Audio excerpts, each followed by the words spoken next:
हरिहंत सिद्ध सूर्य उपाध्याय साधु सर्व अर्थ के प्रकाशी मांगलिक उपकारी है।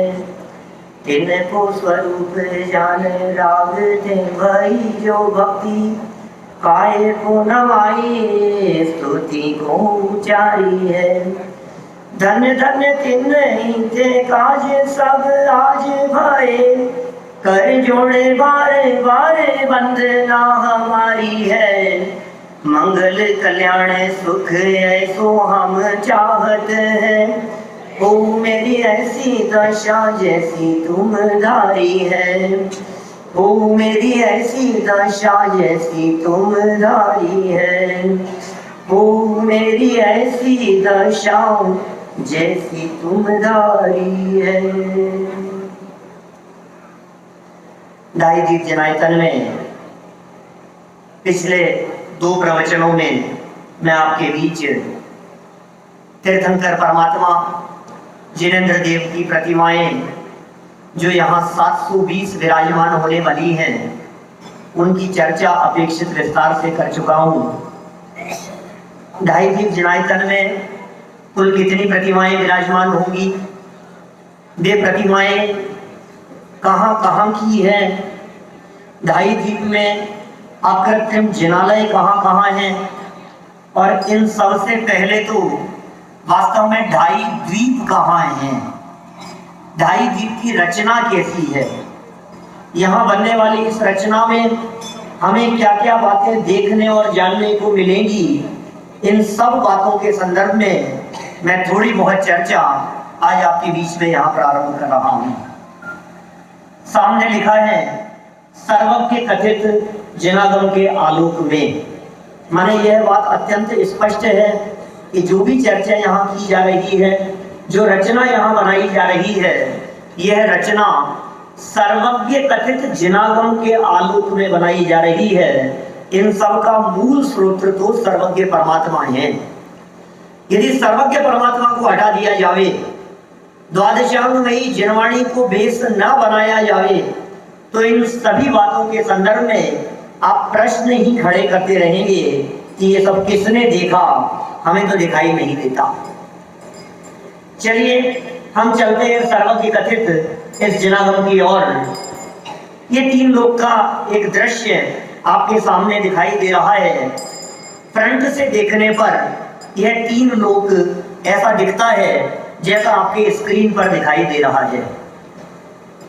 शायद ही दुनिया में कोई ऐसा जैन हो जिसने इस आकार को, जिस आकृति को न देखा हो। सबने देखा है।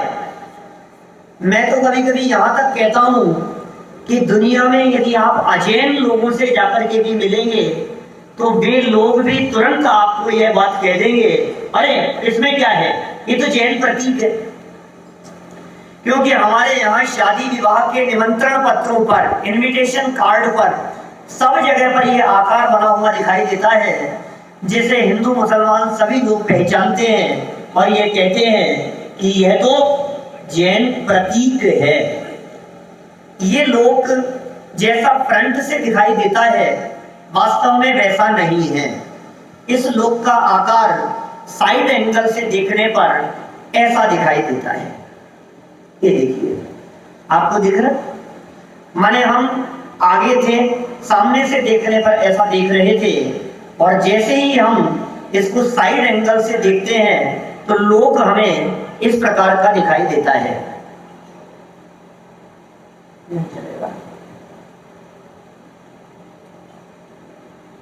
प्रोजेक्टर की स्क्रीन पर लाइट नहीं चलेगी, कोई बात नहीं। त्रस नाड़ी बीच में दिखाई दे रही है आपको, इस लोक के बीच में, बिल्कुल सेंटर में, ये जो पूरा लोक दिखाई दे रहा है, इसके बीच में आपको एक चौकोर परखनली जैसी खड़ी हुई दिखाई दे रही होगी। ये कहलाती है त्रस नाड़ी।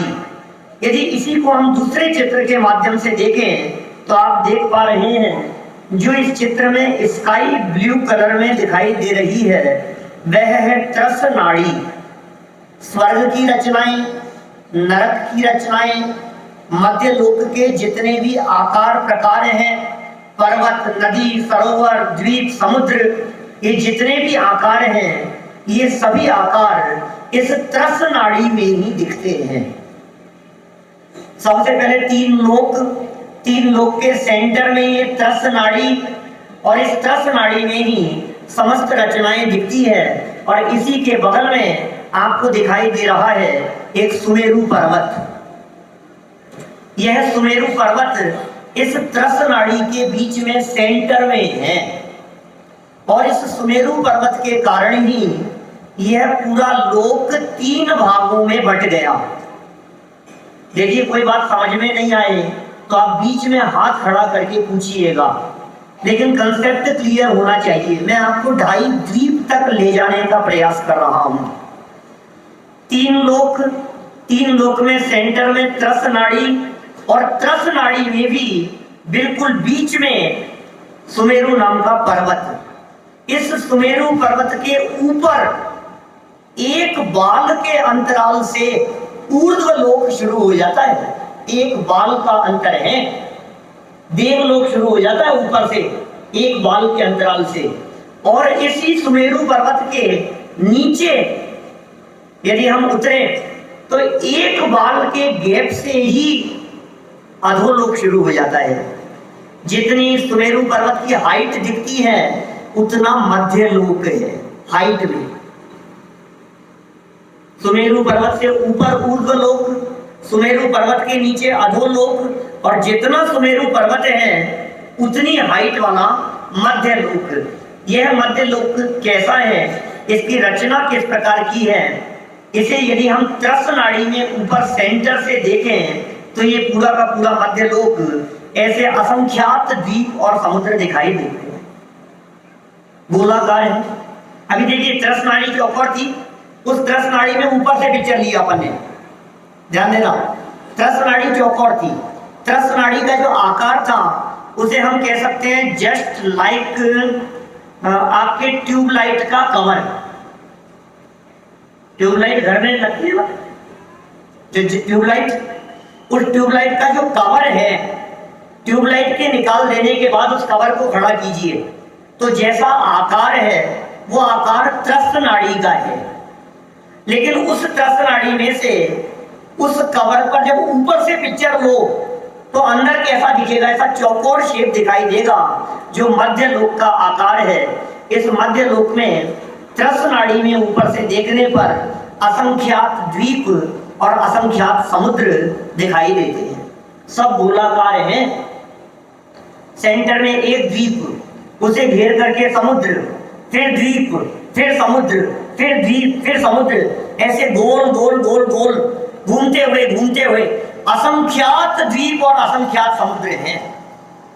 अंतिम समुद्र का नाम है स्वयंभू रमण समुद्र, वो अंतिम समुद्र है। आपने गुरुदेव के प्रवचनों में कई बार उस महामत्स्य और तंदुल मच्छी की चर्चा सुनी होगी, बहुत बार बताते हैं गुरुदेव। महामत्स्य कहाँ है? वो महामत्स्य 1000 योजन लंबा, 500 योजन चौड़ा, 250 योजन का जिसका पेट है, इतना बड़ा वो महामत्स्य। आंख नाक के पास में रहने वाला तंदुल मत्स्य, वो देखता है कि वो महामत्स्य मुंह फाड़ करके बैठा है, हजारों मछलियां पेट में चले जाती है, पानी के बहाव से वापस भी निकल जाती है। वो तंदुल मत्स्य परिणामों के आधार पर 7वें नरक में चले जाता है। ये विचार करके कि ओहो ये कैसा मूर्ख है, इसकी जगह मैं होता तो मुंह बंद कर लेता, सारी मछलियों को खा जाता। एक मछली को जीवन भर नहीं खाया उसने, और अनगिनती मछलियों को खाने का पाप परिणामों के आधार पर कमाया। कहाँ होते हैं वे महामत्स्य? इसी मध्य लोक में बिल्कुल लास्ट में एक समुद्र है जिसका नाम स्वयंभू रमण समुद्र है, वहां होते हैं। चलिए, हमें तो आना है इस पूरी रचना में से मध्य लोक में 2.5 द्वीप तक। इसके असंख्यात द्वीप और समुद्रों में यदि पीछे से अंदर आते चले जाएं तो अंदर आते हुए एक 2.5 द्वीप की रचना ऐसी हमें सामने दिखाई देती है। यह भी गोलाकार है। इस 2.5 द्वीप में क्या क्या है? इस 2.5 द्वीप में सबसे सेंटर में एक द्वीप है, उसका नाम है जम्बू द्वीप। देख रहे हैं आपको? सबसे सेंटर में स्काई ब्लू कलर का जो एक गोला दिख रहा है ना, वो तो है लवण नाम का समुद्र। सेंटर वाला गोला दिख रहा है कार्तिक, सेंटर में एक समुद्र दिखाई दे रहा है। उस गोले के अंदर एक रचना है, वो है जम्बू द्वीप। जम्बू द्वीप को चारों तरफ से घेरे हुए स्काई ब्लू कलर में जो वाटर दिखाई दे रहा है, यह है लवण समुद्र। इस लवण समुद्र को चारों तरफ से घेरे हुए एक और द्वीप है, उसका नाम है धातकी खंड। धातकी खंड नाम का द्वीप। इसी धातकी खंड नामक द्वीप को चारों तरफ से घेरे हुए फिर आपको वाटर दिखाई दे रहा है, वह है कालोदधी, काल समुद्र। कालोदधी समुद्र भी कह देते हैं बोलचाल की भाषा में, वैसे उदधी माने समुद्र होता है, तो काल समुद्र, लेकिन कालोदधी समुद्र समझ लो। सब लोग कालोदधी समुद्र के नाम से जानते हैं उसे। और उसे चारों तरफ से घेरे हुए एक है पुष्कर नाम का द्वीप, सबसे लास्ट, माने जो लास्ट सर्कल में आपको दिखाई दे रहा है, ये पूरी की पूरी रचनाएं ये पुष्कर द्वीप की रचनाएं हैं। यह पुष्कर द्वीप भी दो भागों में बट गया, क्योंकि इसकी बाउंड्री पर एक पर्वत दिखाई दे रहा है जिसका नाम है मानुषोत्तर पर्वत। देख रहे हैं आपको? कुछ ऐसी व्यवस्था हो सकती है दिखाया जा सके? नहीं हो सकता। प्रोजेक्टर होता है, प्रोजेक्टर के ऊपर तो चलती है वो लाइट, एलईडी के ऊपर लाइट नहीं चलती। यहाँ पे चल रही है सब जगह, इधर नहीं चल रही, वो भी लाइट है। चलो कोई बात नहीं, तुम खड़े हो सकते? हाँ खड़े हो। ये चारों तरफ से घेरे हुए एक पर्वत दिखाई दे रहा है, इस पर्वत का नाम है मानुषोत्तर नाम का पर्वत। तो ढाई द्वीप में क्या क्या बातें हो गई? एक जम्बू द्वीप, फिर एक लवण समुद्र, उसके बाद धातकी खंड द्वीप, फिर कालोदधी समुद्र, फिर आधा पुष्कर द्वीप। क्योंकि मानुषोत्तर पर्वत, ये जो मानुषोत्तर पर्वत है ना गोले में दिखाया हुआ, गोला ये जो गोला दिखाई दे रहा है, ये मानुषोत्तर पर्वत है, जो पर्वत जैसा दिख रहा है आपको बाउंड्री में। इस पर्वत के अंदर है आधा द्वीप, मानुषोत्तर के अंदर, और इस पर्वत के बाहर जो कि नहीं दिखाया गया है आपको, आधा द्वीप इस पर्वत के बाहर रह गया है। तो चूंकि आधा द्वीप पर्वत के बाहर चला गया, इसलिए अंदर के आधे द्वीप का नाम पुष्करार्ध हो गया। विजय भाई, पुष्करार्ध, आधा पुष्कर हो गया वो। आधा पुष्कर अंदर और आधा पुष्कर नहीं दिखाई दे रहा है। आपको जानकारी होनी चाहिए कि ये जो ढाई द्वीप है, इस ढाई द्वीप के बाहर मनुष्य नहीं होते। ये ढाई द्वीप की रचना माने मनुष्य लोक की रचना। ढाई द्वीप के नीचे ब्रैकेट में लिखा है कॉर्नर पर, लेफ्ट कॉर्नर पे देखिए, मनुष्य लोक की रचना। माने इसके बाहर मनुष्य होते भी नहीं है, इसके बाहर मनुष्य जा भी नहीं सकते, मनुष्य जन्म भी नहीं ले सकते। मनुष्यों के जन्म लेने, उत्पन्न होने, रहने की जो बाउंड्री और मर्यादा है, वो मर्यादा है यह मानुषोत्तर पर्वत। इस पर्वत का नाम मानुषोत्तर भी इसी वजह से पड़ा है क्योंकि मनुष्य इसके भीतर भीतर रहते हैं, मनुष्य इसके उत्तर में रहते हैं, इसलिए इसका नाम मानुषोत्तर पर्वत पड़ा है। तो देखिए, इस ढाई द्वीप में दो तो द्वीप हो गए, एक का नाम जम्बू द्वीप, दूसरे का नाम धातकी खंड, और आधा हो गया पुष्कर द्वीप। तो ढाई द्वीप हो गए, और बीच में है दो समुद्र, लवण समुद्र और कालोदधी नाम का समुद्र। आपने ऐसी चर्चा पंचमेरु पूजन की स्थापना में पढ़ी सुनी होगी। दो जलधि ढाई द्वीप में सब गणत मूल विराज ही। पढ़िए, दो जलधि माने दो तो समुद्र और ढाई द्वीप, उनमें विराजमान पर्वतों की चर्चा। चलिए, इस पूरी रचना और इस पूरी चर्चा को समझने के लिए हम चलते हैं सबसे पहले जम्बू द्वीप की ओर। जम्बू द्वीप की रचना किस प्रकार की है? जो आपको सेंटर में दिखाई दे रहा है, स्वरूप। माने सेंटर में जो आपको जम्बू द्वीप दिखाई दे रहा है, उसी जम्बू द्वीप को हम आपको अलग से दिखाते हैं और फिर हम चर्चा करेंगे आपके बीच में जम्बू द्वीप में मौजूद अकृत्रिम चैत्यालयों की। चले आगे। इतनी बात समझ में आ गई क्या? कितने लोगों के समझ में आ गई? एक बार हाथ खड़ा कर सकते हैं? ओ, चलो बहुत बढ़िया, इतने सबके समझ में आ गई। 90% 95% समझ में आ गई तो फिर क्या बच गया। चलिए जम्बू द्वीप की तरफ बढ़ते हैं और जम्बू द्वीप के जिनालय अभी याद होंगे आपको। और जब यहाँ से खड़े होने के बाद जम्बू द्वीप के मॉडल को जब आप आकर जाकर के देखेंगे तो आप महसूस करेंगे कि ये सारी रचनाएं हम यहाँ ढाई द्वीप जिनायतन में दिखाने वाले हैं। चलिए बढ़ते हैं आगे। ये है जम्बू द्वीप सेंटर में। जम्बू द्वीप जिनालय कितने हैं जम्बू द्वीप में? याद करते जाना, सभा में पूछ लूंगा किसी से भी। ये प्रवचन कक्षा की स्टाइल में चल रहा है। जम्बू द्वीप जिनालय कितने जम्बू द्वीप में? लिखा है सामने, बोल सकते हैं आप लोग। जम्बू द्वीप में कितने जिनालय हैं? 78 जिनालय। ये 78 जिनालय किस प्रकार हैं ये याद करना है अभी। नंबर 1 सौरभ जी, नंबर 1 याद करना। सुमेरु पर्वत पर 16 जिनालय। बोलिए सभी, सुमेरु पर्वत पर जिनालय कितने?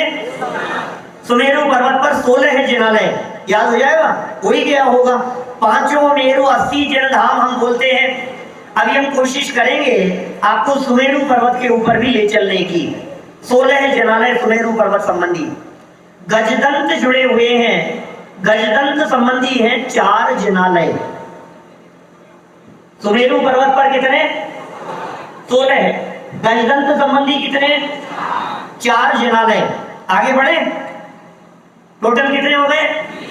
20। 2 पर्वत हैं, 2 जिनालय हैं जम्बू और शाल्मली नाम के वृक्ष के ऊपर।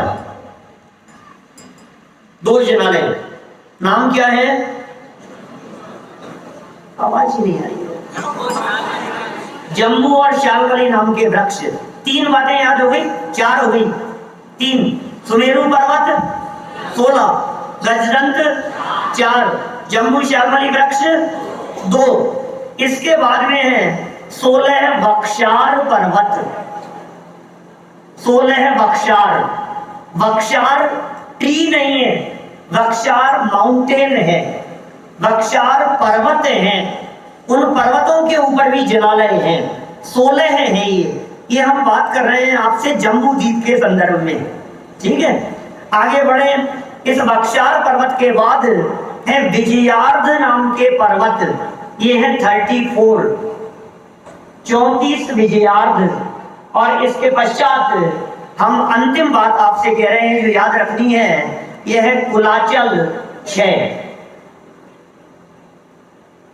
आई बढ़िए सब ऊपर ऊपर ही ऊपर ही।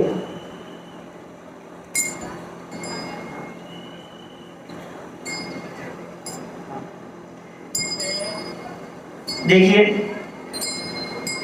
कर्मणु युग के बहुत विशेष जानकार विद्वान हैं पंडित रतनलाल जी शास्त्री जी साहब। इंदौर के बहुत पुराने विद्वानों में से हैं। और हमने जब यहाँ ढाई द्वीप की रचना को धरती पर बनाया था ऊपर, तो हमने उसका स्केच बनाया था और पंडित जी साहब देखने के लिए आए थे और पूरा देख करके उसे प्रामाणिक बतलाया। हम जम्बू द्वीप के अकृत्रिम चैत्यालयों की यहाँ चर्चा कर रहे हैं। 6 बातें हमने यहाँ कही है। मैं उम्मीद करता हूँ ये 6 बातें आप लोगों को याद हो गई होगी। नंबर 1 बोलिए, सुमेरु पर्वत पर कितने जिनालय? 16। गजदंत पर्वतों पर 4, जम्बू शाल्मली वृक्ष पर 2, बख्शार पर्वत पर 16, विजयार्ध पर्वत पर 34 और कुलाचलों पर 6। याद रहेगा इतना? अब देखिए, इनमें आपको सबसे पहले 6 कुलाचल दिखा देते हैं। 6 कुलाचल कौन सी जगह पर है?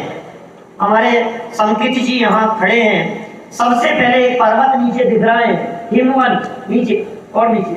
हाँ, ये इसके ऊपर, ये लेफ्ट से राइट तक फैला हुआ एक पर्वत है जिसका नाम है हिमवंत पर्वत। और इस पर्वत पर लेफ्ट साइड में पूर्व दिशा की तरफ एक जनालय है, देखा ना इधर जाकर के, ये जनालय है पूर्व दिशा की तरफ। हिमवन नाम का पर्वत, 6 कुलाचल बतला रहा हूं आपको। दूसरा पर्वत है महाहिमवन, इससे ऊपर चलो, ये महाहिमवन पर्वत के ऊपर जनालय है, ये भी पर्वत पूर्व से पश्चिम तक फैला हुआ है। तीसरा पर्वत निषद पर्वत, पूर्व से पश्चिम तक फैला हुआ।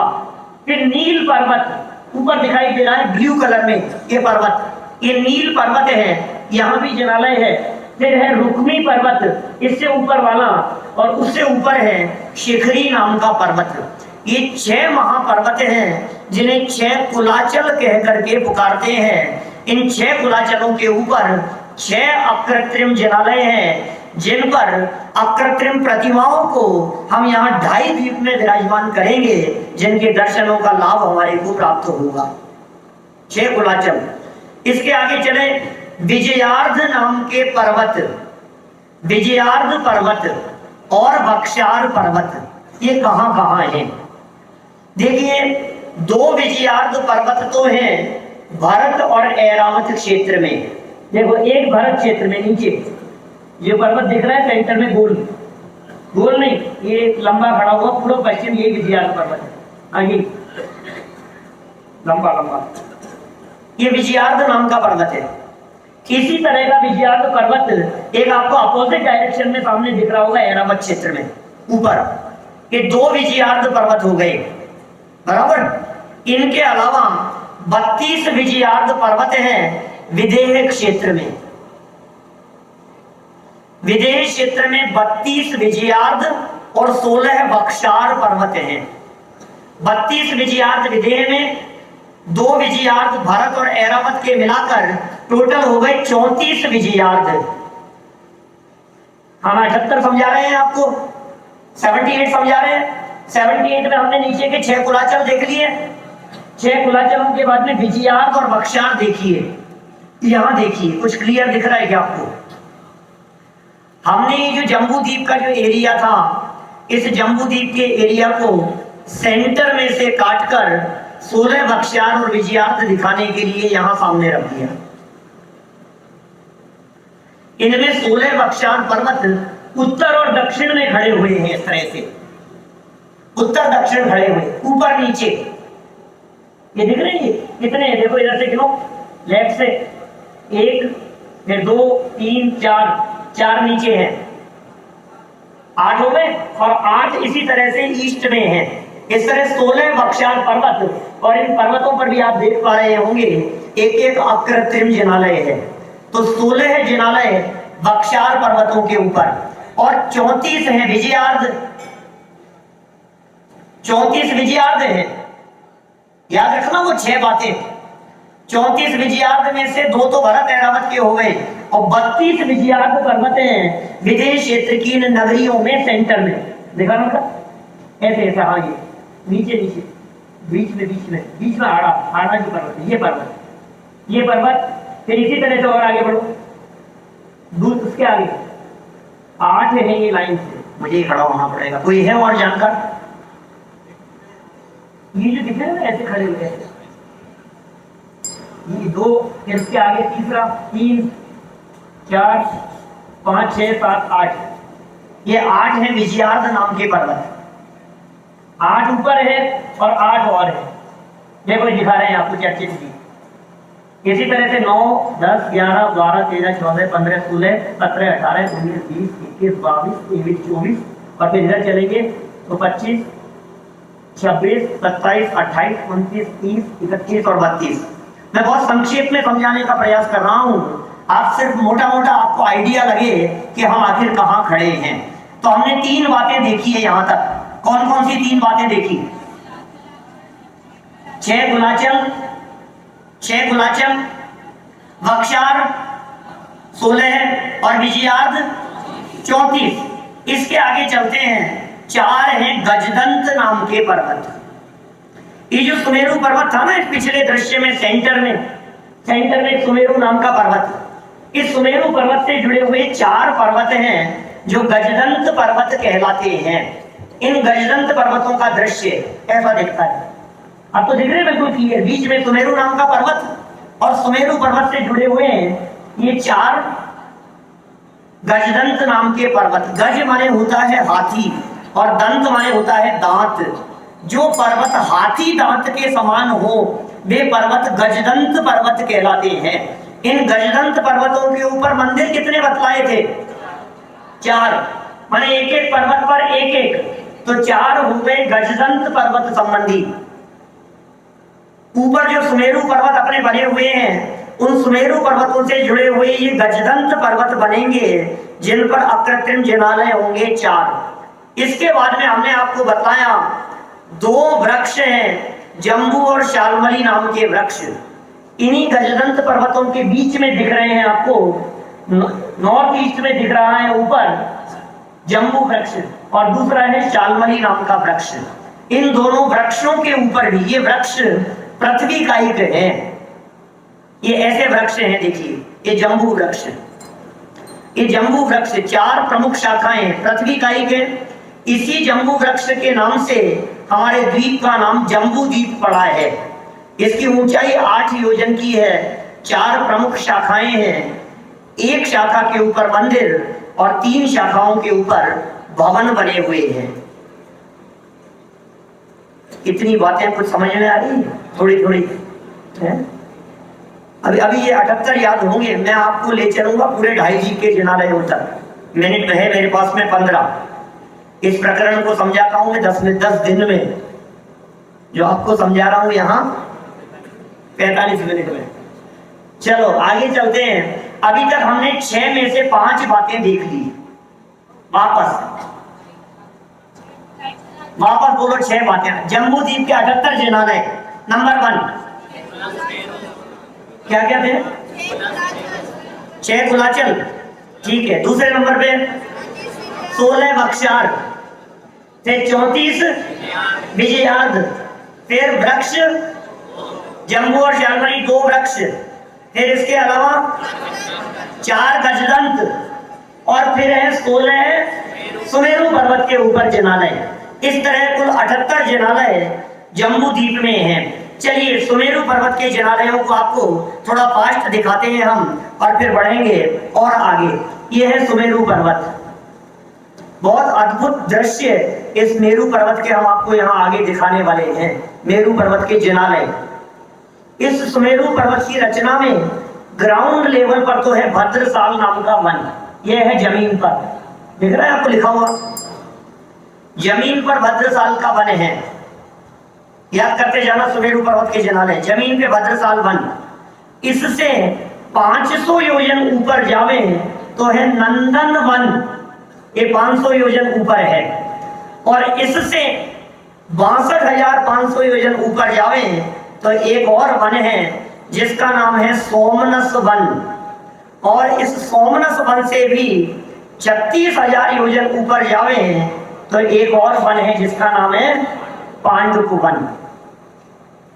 99,000 योजन हाइट वाला यह सुमेरु पर्वत 1,000 योजन की जड़ माने नींव, इस तरह 1 लाख योजन प्लस 40 योजन की इसके ऊपर है चूली का, तो 1,40,000 योजन का यह सुमेरु पर्वत है। ये 4 बातें याद हो गई आपको। अब आप फटाफट देखने के लिए तैयार रहिए। हम ले चल रहे हैं आपको यहाँ से सुमेरु पर्वत के ऊपर। क्या सुमेरु पर्वत की वंदना के लिए आप लोग तैयार हैं? आवाज ही नहीं आ रही, इतनी कम आवाज में। अभी मेरी जगह मुकेश जी भाई साहब होते ना तो मालूम चलता आपकी आवाज कैसी निकलती है। तैयार हैं आप लोग चलने के लिए? कहाँ चलना है? सुमेरु पर्वत पर चलते हैं हम लोग यहाँ से। देखिए आप जम्बू द्वीप, और जम्बू द्वीप के सेंटर में दिखाई दे रहा है आपको एक सुदर्शन मेरु पर्वत, सुमेरु पर्वत। चारों तरफ दिखाई दे रहा है लवण नाम का समुद्र, चारों तरफ समुद्र है, बीच में जम्बू नाम का द्वीप है और जम्बू द्वीप के सेंटर में खड़ा हुआ दिखाई दे रहा है सुमेरु पर्वत। इसी सुमेरु पर्वत और जम्बू द्वीप के दृश्य को थोड़ा और नजदीक से देखने का प्रयास करते हैं। ये देखिए जम्बू द्वीप, बीच में सुमेरु पर्वत, सुमेरु पर्वत से जुड़े हुए दिखाई दे रहे हैं आपको गजदंत नाम के पर्वत। और थोड़ा सा, अभी तो क्या है पिक्चर थोड़ा ऊपर से ले रहे हैं ना सैटेलाइट से, तो वहां से पिक्चर लेने पर बादल बहुत बीच में आ रहे हैं। यदि ये बादल छट जाए तो थोड़ी क्लियरिटी दिखाई देवे। चले थोड़ा और नजदीक आते हैं, ये दृश्य देखिए।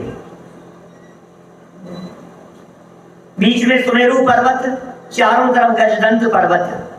और थोड़ा नजदीक से देखें इसे तो और ऐसा पास में से दिखाई दे रहा है। आपको दिख रही है जम्बूद्वीप की तलहटी। जम्बूद्वीप के नीचे ग्राउंड लेवल पर जो एक भद्रसाल नाम का वन था, नहीं दिख रहा है? चलो थोड़ा और जूम करके देखते हैं। आप दिख रहा है कुछ नीचे जमीन पे दिख रहे हैं आपको? बिल्कुल वहां जमीन पे वहीं नीचे जो चर्चालय दिख रहे हैं भद्रसाल वन पर, नीचे वाले चर्चालय, नीचे वाले, इसके नीचे वाले, हाँ ये भद्रसाल वन के चिनाले दिख रहे? नहीं दिख रहे? और पास में से देखो, अब दिख रहे हैं क्या नहीं? अभी भी जिनको नहीं दिख रहे हो वो डॉक्टर के जाकर के आंखें टेस्ट करें। इतने में भी नहीं दिखेगा तो फिर क्या करेंगे? नीचे जमीन पर है भद्रसाल नाम का वन, वहां है 4 जनालय, और इसी से 500 योजन ऊपर दूसरे जनालय आपको दिखाई दे रहे हैं। वे हैं नंदन वन के ऊपर, चारों तरफ 4 जनालय। सुमेरु पर्वत चारों तरफ से कट गया है, इस कटनी पर है जनालय, बराबर? 4 और 4 8 हो गए।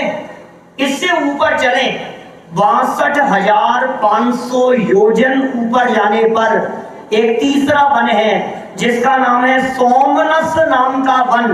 ऊपर जाते जाओ 62,500 योजन ऊपर तक चलते चलते चलते चलते चलते चलते चलते ऊपर जाते जाते जाते जाते और ये हम पहुंच गए सोमनस नाम के वन पर। और चारों तरफ से ये पर्वत, सुमेरु नाम का पर्वत फिर कट गया और इसकी कटनी पर फिर है चारों तरफ 4 जनालय। कितने हो गए? 4 4 4 12 हो गए। अब हम चलते हैं सुमेरु पर्वत के शिखर की तरफ। जब हम यहाँ से और आगे बढ़ते हैं, इस मेरु पर्वत के शिखर पर पहुंचते हैं, माने 36,000 योजन और ऊपर जाकर तो पांडुक वन पर पहुंचते हैं। और वहां पांडुक वन पर हमें और चारों तरफ 4 जनालय दिखाई देते हैं। ये पांडुक वन है, जिस पांडुक वन में चारों दिशाओं में 4 जनालय हैं और चारों विदिशाओं में वे शिलाएं हैं जिन शिलाओं के ऊपर बाल तीर्थंकरों का जन्माभिषेक किया जाता है।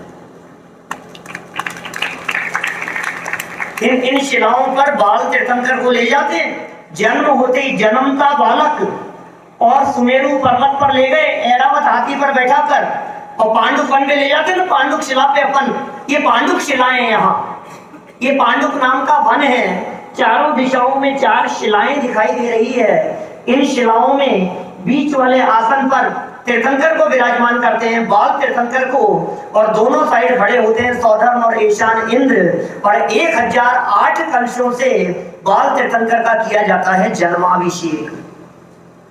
एक एक कलश इतना बड़ा होता है भाई साहब कि यदि वो कलश इस इंदौर नगरी पर गिर जावे तो पूरे इंदौर में बाढ़ आ जाए। एक कलश 1008 कलशों से अभिषेक होता है।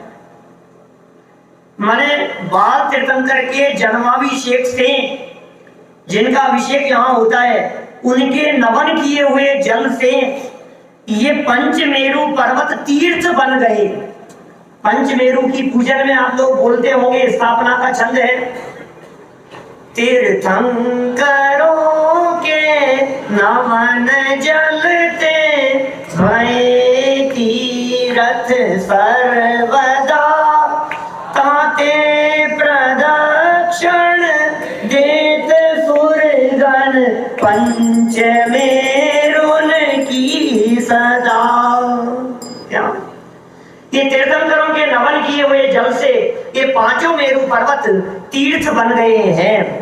और इसमें सेंटर में एक दिखाई दे रही है चूलिका, ये मेरु पर्वत की चूलिका है, चोटी है ये। इससे एक बाल के अंतर से ऊपर स्वर्ग शुरू हो जाता है। 1,00,000 योजन का ये सुमेरु पर्वत, कैसा अद्भुत दृश्य होगा उस सुमेरु पर्वत का। ये सुमेरु पर्वत की रचना हमारे ऊपर बन चुकी है, काफी काम हो गया है सुमेरु पर्वत का और कार्य प्रगति पर है। चलिए, इस सुमेरु पर्वत को देखकर मुझे कुछ बातें याद आती है। ये जो सुमेरु पर्वत दिख रहा है ना, इसे देख करके मुझे ये बात याद आती है, भक्तामृत स्तोत्र का एक श्लोक याद आता है। क्या लिखा है सामने? क्या कल्पांत की हवाएं चूलिका को हिलाने में समर्थ हो सकती है? भक्तामृत का श्लोक याद आता है क्या आपको? याद है? बोल सकते हैं? चित्रम किमात्र यदि ते त्रिदशांगनाभिर्नीतं मनागपि मनो न विकार मार्गम कल्पांत काल मरुता चलिता चलेन किं मंदराद्रि शिखरम चलितम कदाचित। क्या मतलब है इसका? मान दूंगाचार्य देव भगवान आदिनाथ स्वामी की स्तुति करते हुए कह रहे हैं कि हे आदिनाथ भगवान, इसमें कौन से आश्चर्य की बातें है? किसमें? चित्रम माने आश्चर्य, किम माने क्या, अत्र माने यहाँ क्या आश्चर्य है? यदि ते, हे भगवान, यदि आपको त्रिदशांगनाभिर देवांगनाओं के माध्यम से भी नीतम लाया गया, मनाक अपि किंचित मात्र भी मनो न विकार मार्गम। हे आदिनाथ भगवान, यदि नीलांजना जैसी डुप्लीकेट देवांगना के माध्यम से भी आपके मन को विकार मार्ग पर नहीं लाया गया, तो इसमें क्या आश्चर्य है? और फिर कहा, सुनो, कल्पांत काल मरुता चलिता चलेन। कल्पांत के समय में चलने वाली ऐसी हवाएं जो पर्वतों को भी उड़ा करके ले जाएं, क्या वे हवाएं इस मेरु पर्वत के शिखर मात्र को भी हिला सकती है? हिलाने में समर्थ नहीं हो सकती। वे कल्पांत की हवाएं मेरु पर्वत को हिला नहीं सकती। इसी तरह से मुझे पवैया जी की दो पंक्तियां याद आती है जो पंचमेरु नंदीश्वर विधान में उन्होंने सुदर्शन मेरु की महिमा के संदर्भ में लिखी। सुदर्शन मेरु की महिमा जगत विख्यात अनुपम है। ध्यान देना सजल भाई, क्या लिखा? सुदर्शन मेरु की महिमा जगत विख्यात अनुपम है, जगत को दे रहा संदेश निज आत्म सुदर्शन है। आपको लगता है अरे जिस तरह से कल्पांत की हवाएं मेरु पर्वत के शिखर मात्र को नहीं हिला सकती, उसी तरह से अनादि काल से आज तक चलती हुई मिथ्यात्व और काम क्रोध आदि की हवाएं, ये कितना भी मेरे त्रिकाली ध्रुव भगवान आत्मा को विचलित करने का प्रयास करें, लेकिन रंग मात्र हिलाने में समर्थ नहीं हो सकता। अनादि अनंत त्रिकाली ध्रुव कारण परमात्मा जो का त्यों इस देह देवालय में विराजमान है। कितनी भी मिथ्यात्व की हवाएं चले, कितने भी काम क्रोध आदि परिणामों के आदि तूफान चले, लेकिन इस ज्ञाय भगवान आत्मा के एक प्रदेश को भी खिलाने में समर्थ नहीं हो सकते। अनंत गुणों में से एक गुण को भी कम करने में समर्थ नहीं हो सकते। अनंत गुण संपन्न, अनंत शक्ति संपन्न ये ज्ञायक प्रभु परमात्मा इस देह देवालय में त्रिकाल मौजूद है। उस स्वरूप का स्मरण कराता है ये सुदर्शन मेरु, ये सुमेरु नाम का पर्वत। जम्बूद्वीप के अकृत्रिम जिनालय कितने बतलाए थे, भूल तो नहीं गए आप लोग? कितने बतलाए थे? कितने थे? पीछे वालों को याद नहीं है। 78। वापस देखो कौन कौन से थे। जम्बूद्वीप के 78 जिनालय, सुमेरु पर्वत के 16 दिखा दिए आपको, गजदंत के 4 दिखा दिए, जम्बू शालमणि 2 वृक्ष, 16 बक्सार, 34 विजयार्ध और 6 कुलाचल। टोटल कितने हो गए? 78। ये 78 अकृत्रिम जिनालय, इन सब के प्रतीक स्वरूप। वैसे तो एक एक जिनालय में 108 प्रतिमाएं हैं, एक एक जिनालय में, लेकिन इन सबके प्रतीक स्वरूप एक एक अकृत्रिम जिन प्रतिमा के जैसी रत्नमयी प्रतिमाएं हम यहाँ ढाई द्वीप में विराजमान करेंगे। जम्बू द्वीप में 78, आगे बढ़े। टोटल ढाई द्वीप में कितनी होने वाली है, आगे बढ़ो। जैसा जम्बू द्वीप है, ढाई द्वीप में जम्बू द्वीप से 5 गुना रचना है। बहुत इजी हो गया। जम्बू द्वीप से 5 गुना रचना है ढाई द्वीप में। 78 तो आपको याद हो गए थे। 78 को 5 से गुना कर लो, कैसे हो गई 5 गुना? देखिए यहां दिखाता हूं, जम्बू द्वीप बीच में दिख रहा है, वहां 78 है। इससे डबल रचना है धारती खंड में, आधी इधर और आधी इधर, माने 78 लेफ्ट में और 78 राइट में। पूर्व में भी 78, पश्चिम में भी 78। इसी तरह से पुष्करार्ध में भी वैसी ही जम्बूद्वीप जैसी रचना, पूर्व दिशा में भी और पश्चिम दिशा में भी। जो चीज जम्बूद्वीप में 1 है, वो चीज ढाई द्वीप में 5 है। उदाहरण के तौर पर जम्बूद्वीप में मेरू पर्वत 1, तो ढाई द्वीप में मेरू 5। जम्बूद्वीप में भरत क्षेत्र 1, तो ढाई द्वीप में भरत क्षेत्र 5 भरत क्षेत्र। जम्बूद्वीप में ऐरावत क्षेत्र 1, तो ढाई द्वीप में 5, माने सारी रचनाएं 5 गुना हो जाती है। 78 आपको याद हो गए थे, 5 से मल्टीप्लाई कर लीजिए तो टोटल हो गए 390। 78 को 5 से मल्टीप्लाई करो तो 390। इन सबकी रचना बनेगी यहाँ, ये सब दिखाया जाएगा यहाँ रचना में। 390 हो गए। आगे बढ़े तो 4 पर्वत और हैं जो ईश्वाकार पर्वत कहलाते हैं। 2 भागों में बांटने वाले, 2 इधर हैं और 2 ऊपर हैं। 4 ईश्वाकार पर्वत, इन पर जनालय हैं, और 4 है मानुषोत्तर पर्वत के ऊपर जनालय। ये मानुषोत्तर पर्वत था ना, राउंड शेप में जो चारों तरफ दिखाई दे रहा है, इस पर भी एक एक जनालय है। तो टोटल कितने हो गए? 398, 398 हो गए। याद रहेंगे इतने? 398 अकृत्रिम चैत्यालयों के लिए 398 रत्नमयी प्रतिमाएं हमारे यहाँ ढाई द्वीप में विराजमान होंगी। अंतिम चरणों में मैं आपको दिखाता हूं हमारे ढाई द्वीप में विराजमान होने वाली समस्त प्रतिमाओं की कुछ डिटेल, इतनी प्रतिमाएं और कहां कहां कैसे कैसे विराजमान होने वाली है। चलिए, ढाई द्वीप में विराजमान होने वाली कुल प्रतिमाएं, कितनी प्रतिमाएं कहां कहां विराजमान होगी? नंबर फर्स्ट, 3024 की 720 प्रतिमाएं। कल के प्रवचन में मैं आपको इन 720 की डिटेल बतला चुका हूं। हमारे यहाँ भरत क्षेत्र में जैसे ऋषभ देव से महावीर भगवान तक 24 तीर्थंकर हुए हैं, ऐसे 24 तीर्थंकर 5 भरत क्षेत्र में और 5 ऐरावत क्षेत्र में भी हुए हैं। माने 10 क्षेत्र हैं ये, 5 भरत और 5 ऐरावत।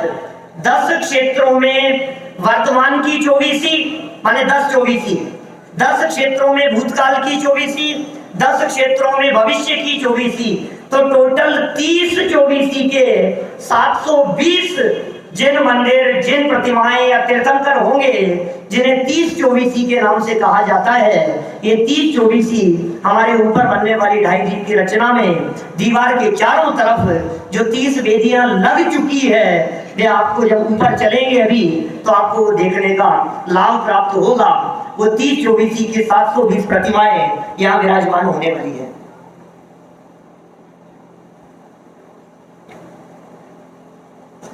चलिए, इससे आगे बढ़ते हैं हम। तो ढाई द्वीप के अकृत्रिम जिनालय अभी आपको बतलाए हमने। 398 याद हो गए आपको? 398 कहां हो गए? माथे पे 3 साल दिख रहे हैं लोगों के। अरे जम्बूद्वीप के 78 तो हो गए थे, जम्बूद्वीप के 78 तो हो गए थे ना। 78 को 5 से मल्टीप्लाई कर लो, क्योंकि जो जम्बूद्वीप में है उससे 5 गुना ढाई द्वीप में है, तो 390, सीधा 390 हो गया 78 से। अब 390 के बाद 4 ईश्वाकार पर्वत पर और 4 मानुषोत्तर पर्वत पर, तो टोटल कितने हो गए? 398, 398। ठीक है, इसके अतिरिक्त अब देखिए इतनी बड़ी रचना बन रही है, पूरे भरत क्षेत्र, पांचों भरत क्षेत्र, पांचों ऐरावत क्षेत्र, सबके भूतकालीन तीर्थंकर, वर्तमान 24 और भविष्य की 24, ये सब तो विराजमान कर देवे और विद्यमान तीर्थंकरों को याद नहीं करें तो बात कुछ अच्छी नहीं लगती। हमने 24 को तो याद कर लिया, भूतकालीन 24, वर्तमान 24, भविष्य की 24, 720 तीर्थंकर हो गए।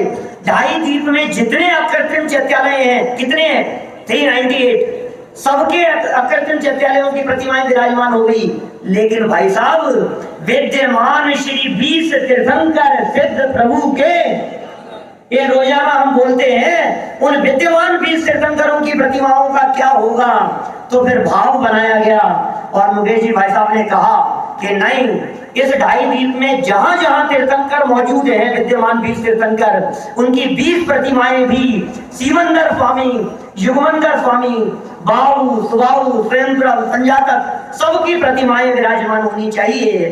तो वह एग्जैक्ट लोकेशन पर ढाई द्वीप में जहां जहां पर तीर्थंकर मौजूद हैं, जैसे सीमंदर भगवान पूर्व विदेश क्षेत्र की पुष्करावती नगरी, महापुंडरीगिरी नगरी के अंदर विराजमान है, 8वीं नगरी में, तो उसी जगह पर सीमंदर भगवान की प्रतिमा विराजमान की जाएगी। तो इस तरह 20 प्रतिमाएं विद्यमान 20 तीर्थंकरों की, इतनी हो गई। 720 30 24 की, 398 अकृत्रिम जिनालयों की, विद्यमान 20 तीर्थंकरों की 20 प्रतिमाएं और 2 खड़गासन प्रतिमाओं का और स्थान प्राप्त था। और उस जगह पर यह विचार बनाया गया कि भरत और बाहुबली भगवान की 2 खड़गासन प्रतिमाएं भी वहां विराजमान होनी चाहिए। तो 2 प्रतिमाएं भी और इस तरह से कुल प्रतिष्ठेय प्रतिमाएं जो ढाई द्वीप में विराजमान होंगी वे हैं 1140 प्रतिमाएं।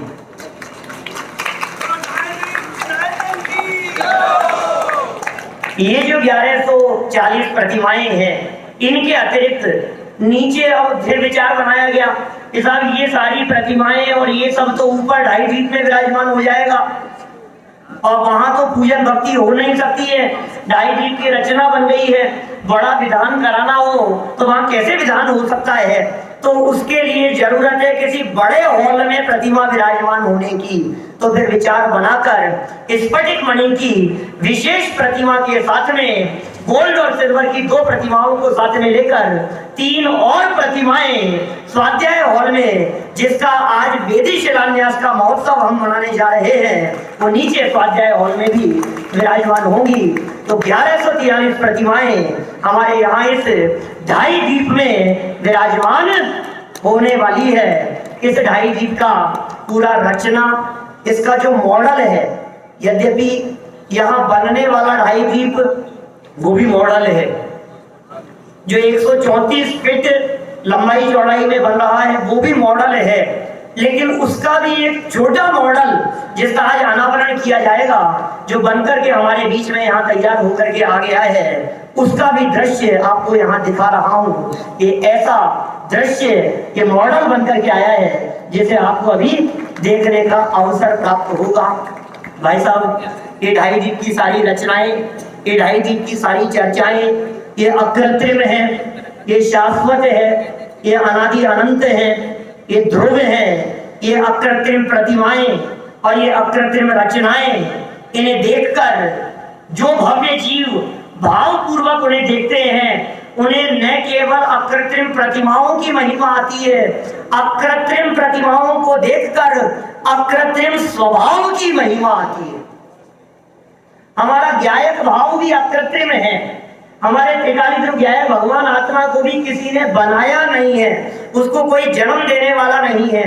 जिस तरह से ढाई द्वीप की रचनाएं अनंत काल तक शाश्वत रहने वाली है, इसी तरह से मेरे त्रिकालीन आत्म तत्व को भी अनंत काल तक कोई मिटाने में समर्थ नहीं हो सकता। इन अकृत्रिम रचनाओं को देखकर हमें केवल ज्ञान की महिमा आती है। क्या दिव्य ज्ञान होगा प्रभु का! सुनो, केवल ज्ञान की महिमा तो आती ही है, लेकिन ये सारा चमत्कार तो केवल ज्ञान की एक समय की पर्याय का है। जब केवल ज्ञान की एक समय की पर्याय मात्र की इतनी महिमा हो तो ज्ञान स्वभाव की कितनी महिमा होगी। और ज्ञान जैसे अनंत गुण जिस ज्ञाय भगवान आत्मा में मौजूद हो वो भगवान आत्मा कितना महिमाशाली होगा। इन सारी रचनाओं को देखकर हमें अपने उस ज्ञाय भगवान आत्मा की महिमा आती है। और यही है इन 2.5 द्वीप में विराजमान होने वाली प्रतिमाओं का उद्देश्य। इन सब को देखकर हमारी दृष्टि जगत से हटकर अपने स्वभाव की तरफ आ जावे। और जब हम अपने स्वभाव को देखें तो केवल ज्ञान प्राप्त करके ये लोकालोक हमारे ज्ञान में चल के हम सभी के जीवन में एक दिन ऐसी अवस्था प्रकट हो। इसी मंगल भावना से बात को यही विराम देता हूँ। अभी हम सभी ने आदरणीय डॉक्टर